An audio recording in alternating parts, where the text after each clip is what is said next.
Hey, happy Thursday.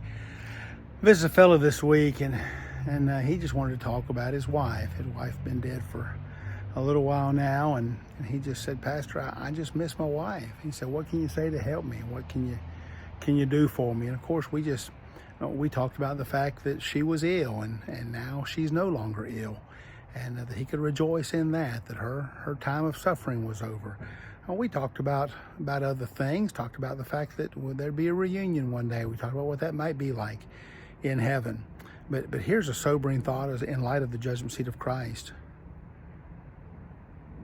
Many, many people, millions of people, have stood before the Lord in some way, either with a minister or with a magistrate, and they made promises that they promised to keep until death.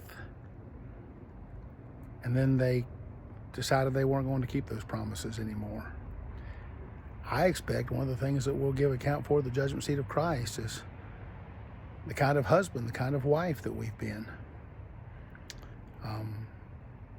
We promised before God and witnesses to love and honor and cherish and be faithful to one another.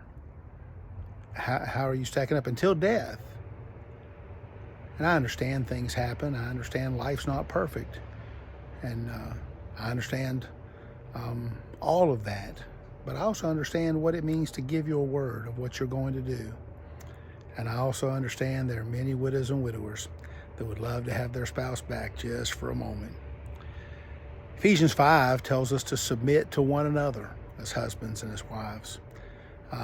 Just to care for one another, to elevate the other person better than we elevate ourselves.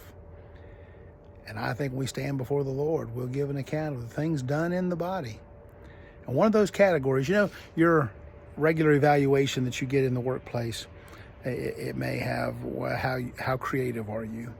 How collaborative are you? How dependable are you? Well, when it comes to the judgment seat of Christ, we may have to answer, what kind of spouse were you? What kind of husband? What kind of wife were you? If you haven't been good, you can start doing better. And I'm thankful, my goodness, from God's perspective, there's never a situation that's beyond hope, that's beyond redemption. So I pray for you in that regard. If I can ever help you, don't hesitate to reach out. And I hope you have a great Thursday for His glory. God bless.